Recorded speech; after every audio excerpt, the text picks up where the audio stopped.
Eric, nous sommes en pleine nature, mais où sommes-nous? Nous sommes au cœur du Massif central, en Haute-Loire, proche de Tence. Et je vais te montrer un producteur français. Allons-y.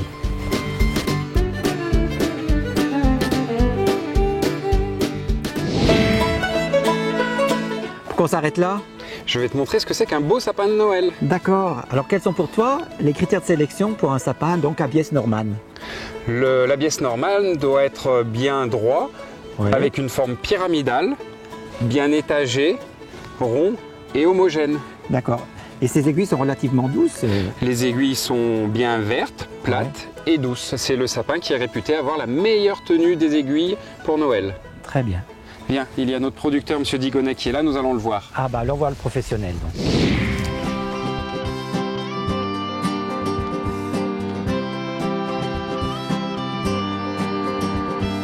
Christian, je te présente M. Digonnet. Bonjour Monsieur Digonnet. Monsieur. Bonjour Alain. Ça va? Ça va bien. Monsieur Digonnet, qu'est-ce que vous êtes en train de faire? Mais écoutez, je suis en train de sélectionner cet arbre par sa couleur, sa forme et sa hauteur. Et dites-moi, pour produire une parcelle comme ça de sapin, combien de temps vous faut-il? Eh bien écoutez, il nous faut compter minimum 8 ans. 8 ans. Oui. Très bien. Et vous produisez uniquement de la biais Norman? Non, nous avons d'autres variétés qui sont l'épicéa alpingens et je vous invite à aller voir. Ah bah volontiers, allons-y.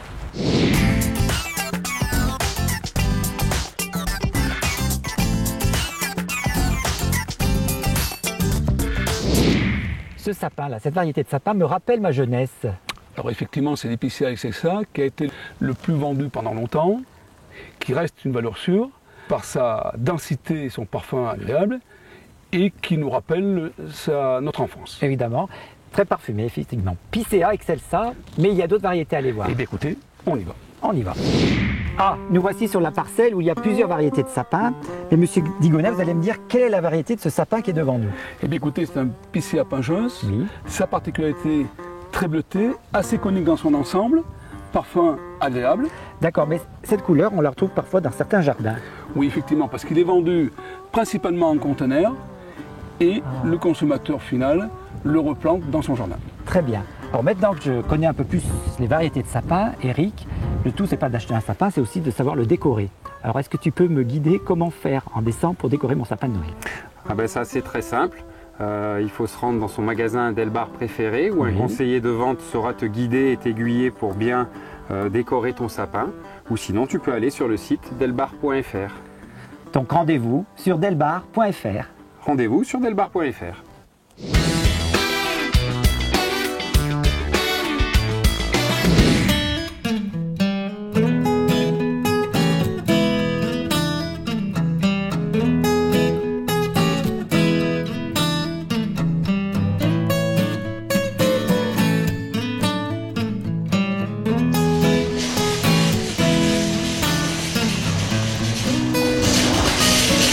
Bonjour. Bonjour monsieur.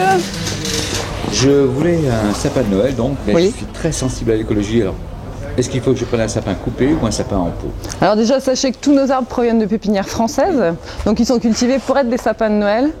Donc rassurez-vous, c'est pas de la déforestation. Hein. On parle souvent du Nordman. Qu'est-ce que c'est comme... Alors le Norman, je vais vous montrer. Voilà, c'est un sapin haut de gamme en fait. Hein. Il a les épines douces et vertes. L'avantage du Norman en fait, c'est qu'il résiste très bien aux chaleurs de nos intérieurs. Donc ces épines ne tombent pas même lorsqu'il sèche en fait. Hein. C'est son avantage. Le seul petit défaut qu'il aurait, c'est qu'il n'a pas de parfum. Alors ça me gêne un petit peu parce que pour moi, un sapin doit avoir l'odeur du sapin. Alors je peux vous proposer également la Bief nobilis.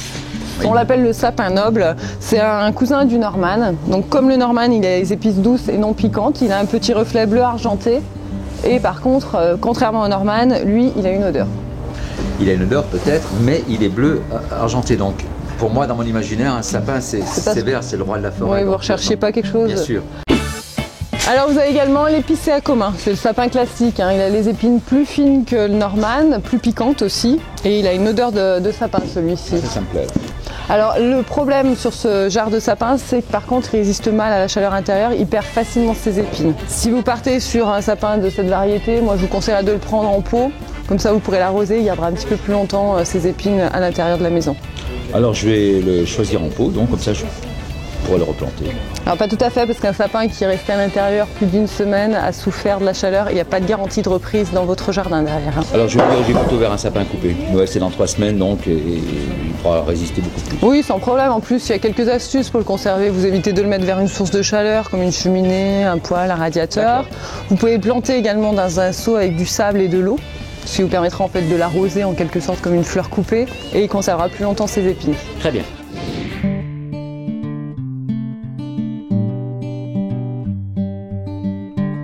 Merci pour tous ces conseils. Et après toutes ces informations, je crois bien que je vais choisir un Norman. Ce qui Oui. m'embête un peu, c'est qu'il n'a pas d'odeur. Alors pour ce qui est de l'odeur, il y a des petites astuces. Vous pouvez utiliser des essences naturelles de sapin. Ah, vous dire qu'on peut le Ouais, partager. en pulvérisant, vous en trouvez en boutique décoration. Ça vous permettra d'avoir un petit peu d'odeur du sapin. Je vais faire comme ça. Je choisis le Norman. Celui-ci, Oui, je vous c'est l'emballe. Je veux bien. Allez.